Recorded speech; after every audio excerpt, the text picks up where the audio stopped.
Team, we have a complex cardiac surgery scheduled for Mr. Rio today. Let's review the patient's medical history and discuss the surgical plan. Mr. Rio has a history of hypertension and diabetes. Dr. Mihira, he's also on several medications, including blood thinners. We need to carefully manage his medications preoperatively to minimize bleeding risks. Let's consult with his primary care physician to optimize his medication regimen. What about his allergies? Is he allergic to any medications or latex? We'll need to double-check his allergy history and ensure that we use latex-free equipment. We should also have emergency medications on hand to manage any adverse reactions. Should we consider any specific preoperative tests, such as an echocardiogram or stress test? It would be prudent to review his recent cardiac tests to assess his current cardiac function. We may need to adjust our surgical plan based on the latest findings. What about post-operative care, Dr. Mihira? What kind of monitoring will be required? We'll need to monitor his vital signs closely and assess for any signs of complications, such as bleeding or infection. We'll also need to manage his pain effectively and provide appropriate rehabilitation.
MIHIRAA, I want to explain gently what might be happening with your pressure sores so you feel reassured and understand the care being given.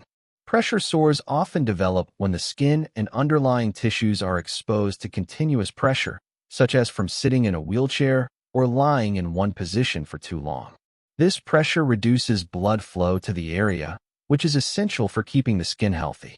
Friction from clothing or bedding can also irritate the skin, and if movement is limited, the body cannot easily relieve that pressure, making the skin more vulnerable. Sometimes even small things, like moisture or tight garments, can contribute to the problem. For immediate treatment, the first step is to clean the wound carefully to reduce the risk of infection. After cleaning, a suitable dressing is applied to protect the sore and promote healing. The dressing also helps keep the wound moist, which supports tissue repair. Alongside this, relieving pressure on the affected area is very important, so repositioning or using cushions may be advised. These measures are designed to ease your discomfort, protect your skin, and help the sore heal as quickly as possible.